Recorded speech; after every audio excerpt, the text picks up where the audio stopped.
Here we are then, the final race of the season, and it's Josh Jackson again on pole with James Kell alongside the top two from the previous race, then Richard Breland and Jake Bailey on row 2, Sam Bailey and Alec Livesley on row 3, with Bradley Kent and Tom Smith on the 4th row. Row 5 for Jeremy Crook and Joseph Marshall Burks, row 6 Rob Cox and George Grant, with Simon Fleet and Jeff Gurrier making up row 7, Will Stowell and Liz Walton on row 8, David O'Reilly, Jude Worley and Richard Norris round out the 19 starters for the final race of the season. Well, headlights are on because this is the last race of the day here at Donington Park. It's getting rather dark out there, but let's put on a show to round out the 2018 MX-5 Super Series season. It's Josh Jackson that leads them down towards Redgate Corner. Richard Breland up the inside of James Kell for second position, and Jake Bailey trying to go around the outside of everyone there. He wants to go after Josh Jackson as early as possible here. Through Redgate, back down the hill. Bit of dirt being kicked up by possibly that was Bailey. I think it was, because he's actually dropped back into the clutches now of Alec Livesley for 4th position. They're wheel to wheel through the Craner curves. It's Jackson from Breland from Kell, your top 3. Jake Bailey settles into line in 4th, then 5th for Alec Livesley. Side by side for 6th there, Sam Bailey on the outside and Bradley Kent trying to get up the inside. Position, that's part of the circuit where Bradley was making all the moves in race number 2. Quite made that one stick there. There's George Grant with Jeff Gurrier behind him. Then Simon Fleet, who we haven't seen all weekend. The blue and pink car. Oh, Jake Bailey very sideways in 4th position there at McLean's. How on earth he saved that, I don't know. But it's allowed Alec Livesley back up the inside. Alec will be kicking himself after those time penalties he incurred in race number 2 as a result of the track limits offences, costing him his first ever podium. Briefly was into 4th place there, but then Jake Bailey fought back on the extra corner in front of them there. Look at that, James Kell has had a taste of the podium. He wants more. He's in 3rd place now. He's going for 2nd up the inside of Richard Breland and goes through. So Kell goes 2nd, Breland down to 3rd, then Bailey 4th, Livesley 5th, Sam Bailey 6th, and draws alongside the number 15 car across the start-finish line. So that's the first side-by-side battle as they race down towards Redgate Corner. Jackson, Kell and Breland your top 3 then. Jake Bailey 4th. And Alec Livesley, I think, on the inside line should hang on to 5th. Decent fight for 2nd then. James Kell finished 2nd in race number 2, but he was a bit slow off Redgate Corner there. Richard Breland seized the chance to go up the inside, and Richard, who himself cost himself really well, it looked as though he cost himself a podium finish in race number 2, and he had a moment at the end of the opening lap of the chicane. But of course, because of Livesley's time penalties, Breland actually did inherit his 8th podium finish of the year. Livesley not really helping his chances of avoiding track limits penalties in this race. He was very wide through the old hairpin there. But this side-by-side battle for 2nd continues, and it allows Jake Bailey now to become a 3rd part of it. He looks to the inside there through McLean's. He's going to go up the inside of James Kell, certainly. For a moment there, as if he might get up the inside of both of them, but he slots in between. So Jake Bailey goes 3rd. The sooner he gets past Richard Breland, the more time he will have to chase down the race leader, Josh Jackson. Took his 11th victory of the year in race number 2, but these two are tied on 17 podiums apiece this season. So the last thing that Bailey will want to do is finish off the podium, because as much as in theory it shouldn't matter, with no points on offer, it's all about the bragging rights and the stats in the paddock later on. And yeah, Josh Jackson will be bragging that he's won more races than anyone else, but at least Jake Bailey will be able to say to him, yes, well, he didn't have more podiums than me. He's up the inside of Breland again for 2nd place here at Redgate, and this time I think he will go through. So Jake Bailey goes 2nd and has left himself now over 3/4 of the race to try and close down what is not an insurmountable gap, I would suggest, Josh Jackson. And again, a bit like we saw from James Kell in the previous race, once you get within a 2nd or so of the car you're chasing, the slipstream tends to do the rest of the work for you. First of all, though, he's got to try and escape from Breland and Kell behind through the old hairpin. Then we get back to Sam Bailey 5th. Bradley Kent looks to be in 6th, ahead of Alec Livesley in 7th position. Swamps again. There's Breland down into 3rd place again. He'll be sick and tired of finishing 3rd. He's very happy, I'm sure, with his 8 podiums, but only one of them has been a 2nd place. Every one of the other 7, have been 3rd place finishes. And he came so close to a 2nd place, very close to a win actually in race 1, the closest he's ever been to a race victory in this series. And it just didn't quite work out. And then he was 3rd again, inheriting that 3rd place in race 2, and now he finds himself 3rd again in the early stages of race 3. This looks like an entertaining battle. It's a lot of the same faces we saw fighting in race number 2. Oh, except Bradley Kent there suddenly finds himself dropping out of it. The car slows down the exhibition straight. Was that a missed gear, or was it a problem? I fear the latter. We'll see whether or not he peels into the pit lane this time around. As Joseph Marshall Burks is one of the drivers to take advantage. The other one was Bradley's teammate George Grant. Well, he's carrying on for now. the orange-fronted number 38 car at the back of this 5-car queue definitely slowed as it went down the exhibition straight that time. Tom Smith, with his headlights ablaze, works his way through Redgate, chasing down Alex Livesley, who doesn't quite seem to have the pace in this one that he had in race 2. Again, possibly with those track limits penalties at the back of his mind. Through grader curves, downhill. Livesley starting to pull away slightly from that group, maybe. So he was on for what would have been, as I said, his first ever podium in the series in race number 2. Wasn't meant to be, but he still showed that he had good speed. And as we said in race 2, he's one of those drivers that is one to watch for the future, I think. So too is Tom Smith. A really, really impressive debut appearance this weekend. As he heads up into the sunset at Coppice Corner. I noticed Joseph Marshall Burks had flicked his windscreen wipers on very briefly there. Now there is a little bit of rain forecast here, and you can see a few more windscreen wipers going on. Richard Breland and Sam Bailey both flicking them onto intermittent, so maybe there's a bit of moisture in the air. Just psychological rain at the moment, not enough to actually make the track any more slippery, but it appears there on your windscreen. And when you're going down through the Crane of Curves, for example, into the full commitment right-hander at the old hairpin, and you suddenly see a bit of moisture on your windscreen, it does rather focus the mind. And so possibly it's at times like this where being the race leader is actually a disadvantage, because you are the first driver to arrive on the scene. If it starts raining, then you're the guinea pig. Everyone else can sort of gauge from how your car reacts as to how hard they can push, and that maybe is helping Jake Bailey to close that gap actually at the moment. Kell, Breland and Sam Bailey still fighting over third. Sam Bailey yet to get a podium this weekend. He's been on the podium 6 times earlier on in the season. The last podium that he got was in the 3rd race at Anglesey. It was his only appearance on the podium that weekend. He did have a 2nd place finish at Donington Park, at Silverstone earlier on in the season as well. To win a race this year, Sam Bailey. His son, though, has been doing an awful lot of that winning. 7 wins so far, looking for the 8th potentially in this one. He's definitely with Jackson now. You can see off in the distance, and then these 3 cars couldn't be much closer together. Richard Breland seems to have got a better exit from Coppice there than James Kell did. To the inside, but at the same time has one eye in the mirrors because Sam Bailey's with him too.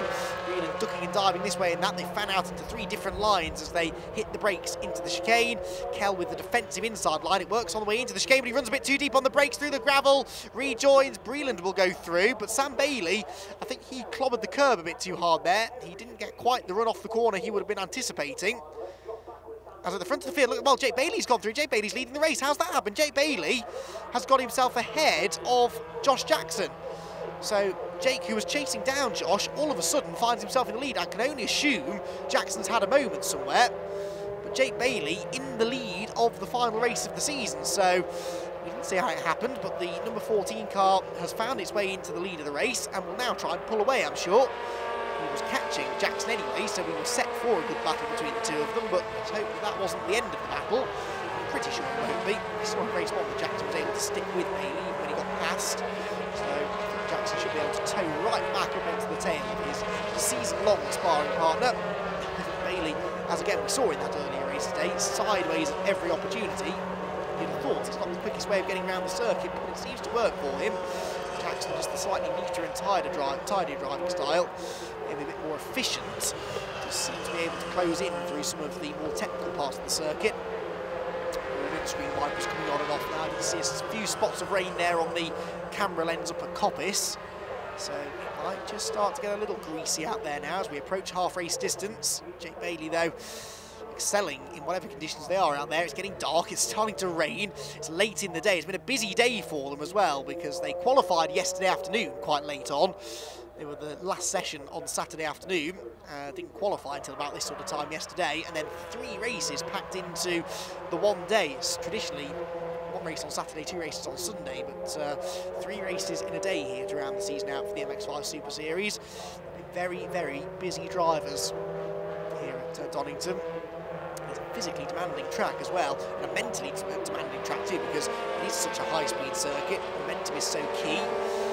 You have to be inch perfect through every corner, otherwise you're going to be under attack left, right and centre from cars behind, and knowing when to defend and when to just take the normal racing line, that's a real skill around here as well. As soon as you start defending, you lose so much time here.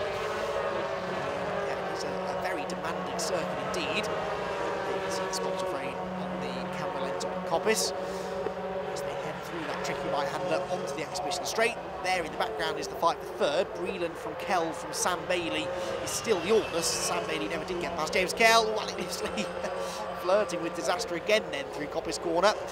Leaders, though, head through the chicane. They're about to put another lap on Jude Worley, who is not that far from completing her debut in one-make Mazda MX-5 racing. She may still be at the back of the field. She may be about to go a lap down again, but she has been improving her lap times.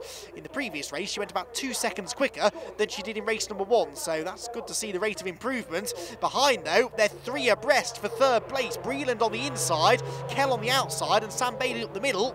He won't get past both of them, but he will go fourth. He gets himself ahead of James Kell. In fact, he might yet get past the pair of them, because Richard Breland runs wide at Redgate, and so Sam Bailey gets up the inside through Hollywood, and I think he will go through now. Certainly gets his nose in front through the right-hander, but then they've got to turn left through the crane of curves. Leaders come through.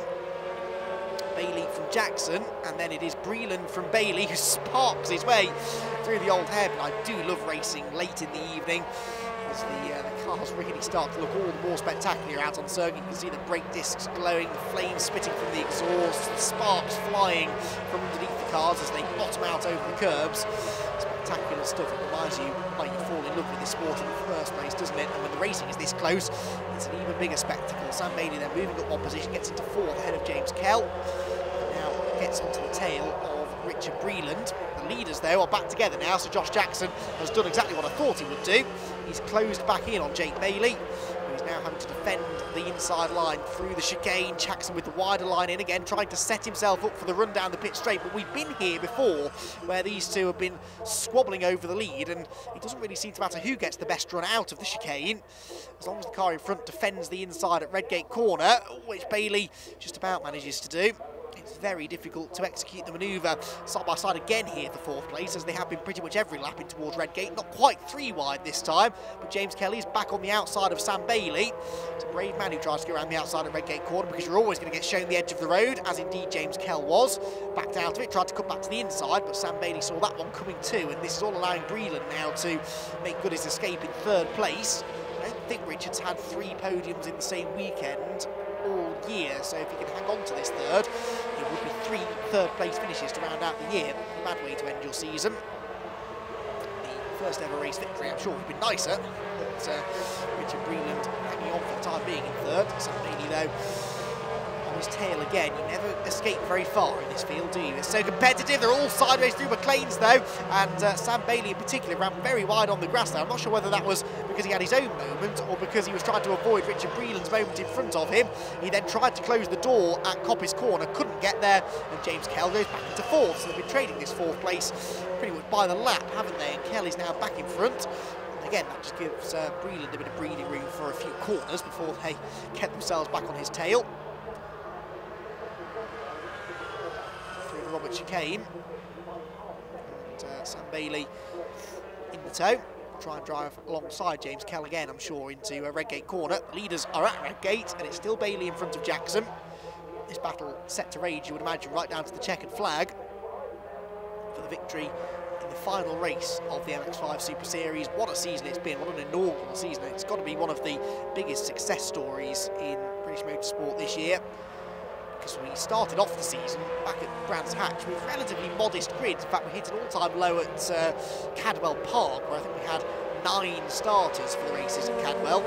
And then it just started to pick up. We got into the 20s at Silverstone earlier on in the season, and then sort of levelled off there in the mid-teens the next couple of rounds.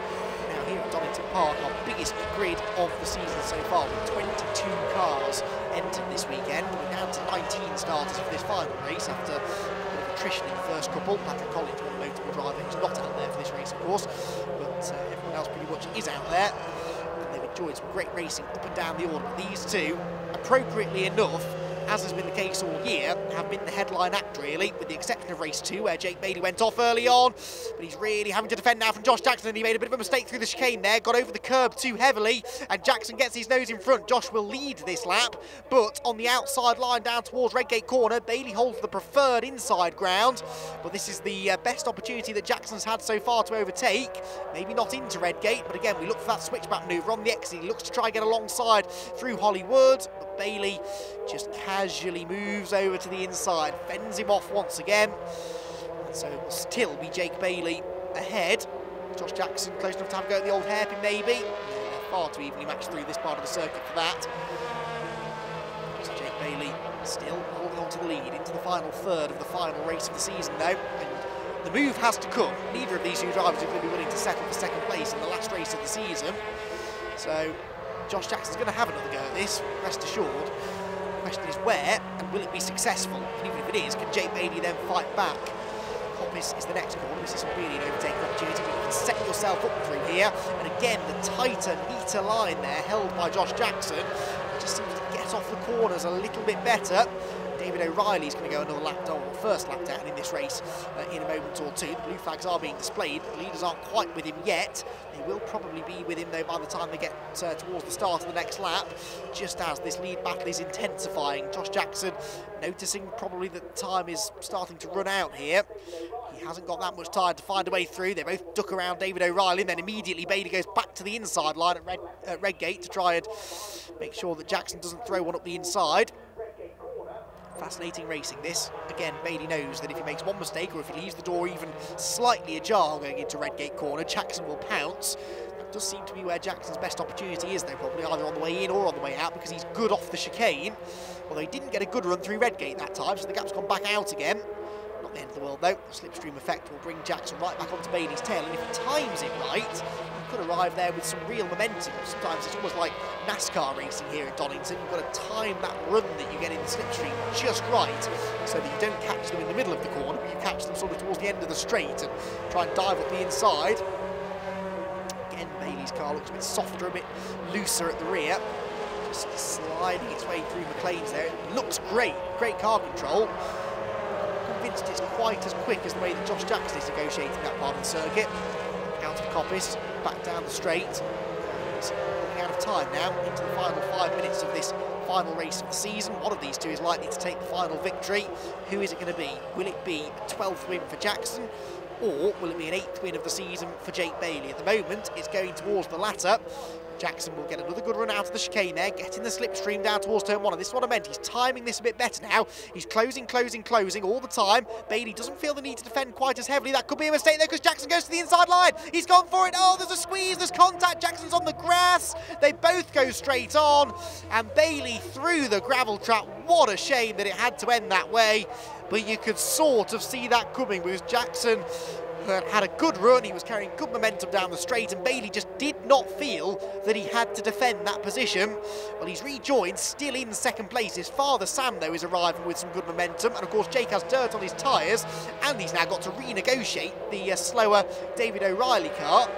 But Jake Bailey looking to get back out of that gravel trap. It's the second time this weekend that he's traipsed through a gravel trap here at Donington Park. It was Coppice in the previous race, Redgate in this one.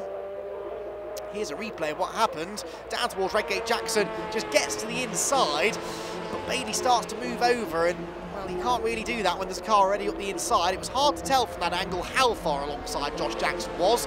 I'm sure there'll be two sides to the story, there always is.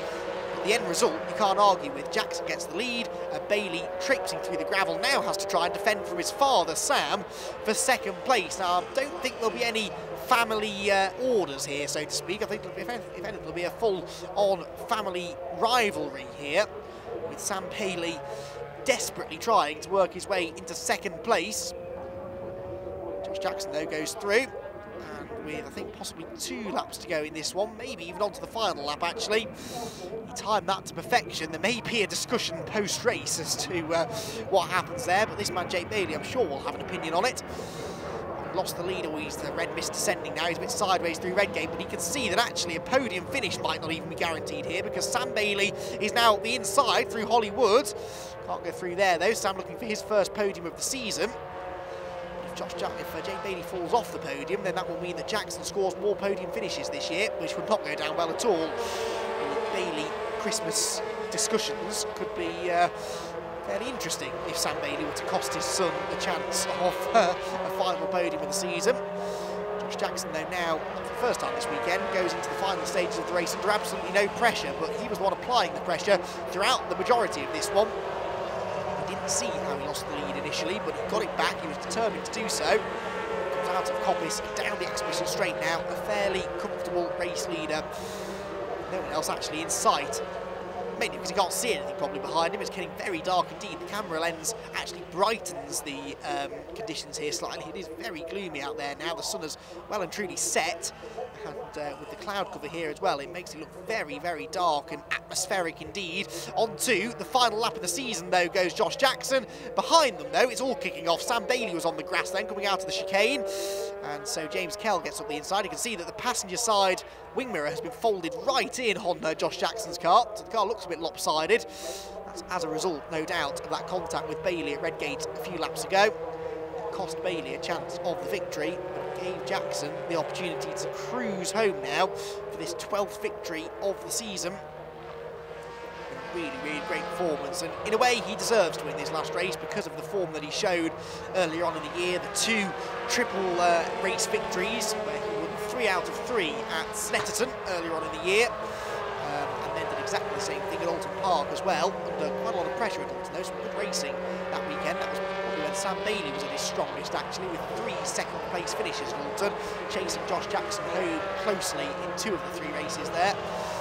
Jackson hasn't really had to spend that much time racing with Sam Bailey this weekend, but as has been the case all year long, Jake Bailey has been a constant thorn in his side, and it all came to blows here in the final race of the season. Down in towards the chicane he comes.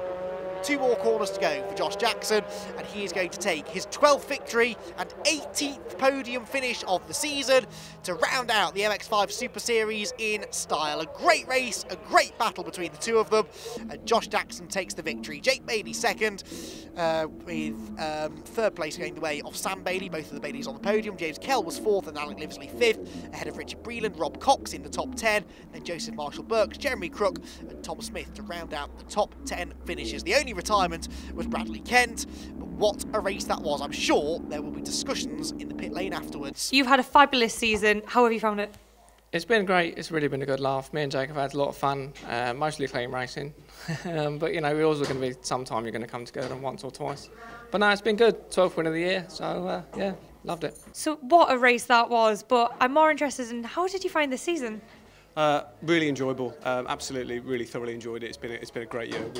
Jake and I have had an absolute ball. It's been super. Brilliant. Thank you so much, and hopefully see you next year. Thank you, yeah.